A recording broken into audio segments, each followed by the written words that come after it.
Le développement a besoin d'être inclusif, durable et équitable.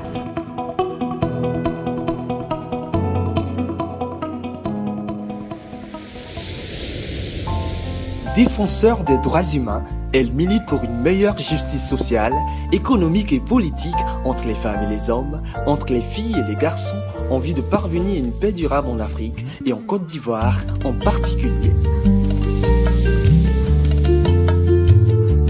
Euphrasie Kwasi Yao totalise 30 années d'engagement dans le domaine du genre et du développement équitable auprès du gouvernement ivoirien, d'institutions de renommée internationale telles que la Banque africaine de développement, BAD, les agences du système des Nations Unies, le PNUD, l'UNFPA, l'ONU Femmes. Elle a fortement contribué à instaurer dans son pays un cadre favorable à la promotion du genre et à l'autonomisation de la femme. Actrice majeure de politique sur le genre dans les institutions de la République et de la résolution 1325 des Nations Unies pour la paix et la sécurité en Afrique, elle a contribué significativement à l'élaboration des politiques genre de la CEDEAO et de l'Union africaine. Euphrasie Kwasi Yao est à la base de l'élaboration des stratégies de lutte contre les violences basées sur le genre, VBG, en Côte d'Ivoire, avec la mise en place d'un centre de prévention et d'assistance des femmes et jeunes femmes victimes de violences sexuelles, PAV-VIOS.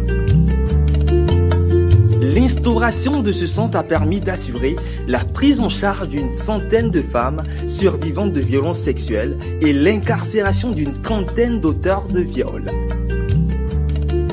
Elle est également à l'initiative de la création d'une direction dédiée à la promotion du genre, coordonnatrice nationale du Compendium des compétences féminines de Côte d'Ivoire, un programme révolutionnaire, prestigieux et unique en son genre et dans le monde selon les partenaires au développement. C'est un maire heureux d'avoir reçu le Compendium à Boaké, un maire encore plus heureux que cette expérience soit réussie.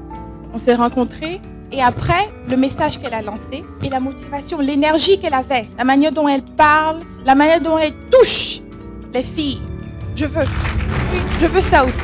Apparu après la crise post-électorale en 2011, ce programme a permis de rassembler des milliers de femmes issues de divers secteurs d'activité, d'appartenance politique et d'ethnies différentes autour d'un idéal commun, celui de parvenir à la paix et à l'autonomisation économique et sociale des femmes ivoiriennes et de la diaspora. Ce développement doit se faire avec toutes les couches de la population. C'est la raison pour laquelle nous avons décidé d'aller vers nos sœurs, de nous déplacer vers les régions, aller dans les préfectures, les sous-préfectures, les villages et les campements pour leur apporter ce programme qui aujourd'hui est un programme unique en son genre et dans le monde.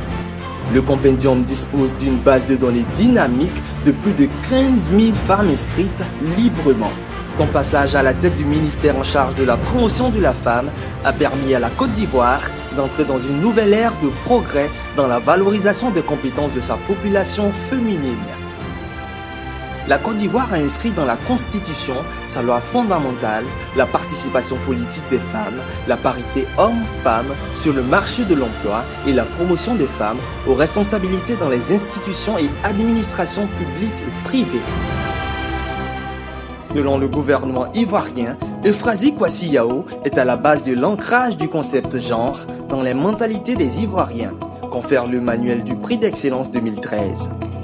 Seule femme titulaire d'une chaire UNESCO en Côte d'Ivoire, dénommée chaire UNESCO, eau, femmes et pouvoir de décision, elle est à la base de l'implication des femmes du milieu rural dans la gestion de l'eau potable.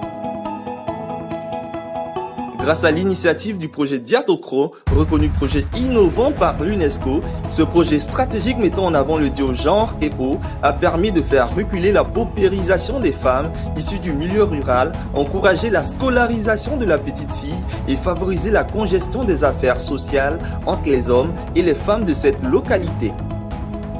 Experte consultante internationale en genre et développement, elle a créé et développé des formations pertinentes en ingénierie de genre et développement sur la base des modules consensuels de formation développés par la chaire UNESCO de Côte d'Ivoire, sa chaire genre.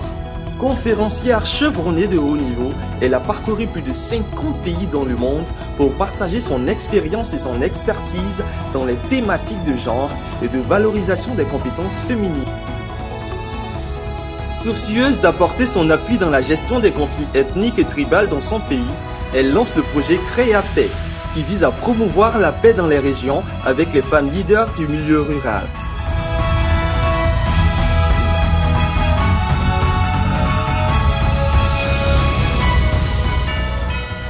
Elle a glané plusieurs distinctions nationales et internationales, notamment le prix d'excellence du président de la République pour la valorisation des compétences féminines. Ambassadrice de paix décernée par la Fédération des femmes pour la paix mondiale en Côte d'Ivoire. Le prix du leadership de la Coalition des femmes leaders de Côte d'Ivoire. Le prix de la Commission nationale des droits de l'homme. Chevalier de l'Ordre national de la République de Côte d'Ivoire. Médaillé d'or au Symposium international de l'eau et de Cannes. Prix Fafel Or pour un leadership impactant et inspirant. Conseillère spéciale du président de la République chargée du genre, Euphrasie Kwasi Yao est mariée, mère de 4 enfants et de 2 petites filles. Sa vision est de laisser un héritage ancré sur des valeurs de foi, de charité, d'engagement et d'excellence aux hommes, femmes, jeunes et chefs de son pays. Elle s'inscrit dans la lignée des êtres qui font d'une seule tache jaune un véritable soleil.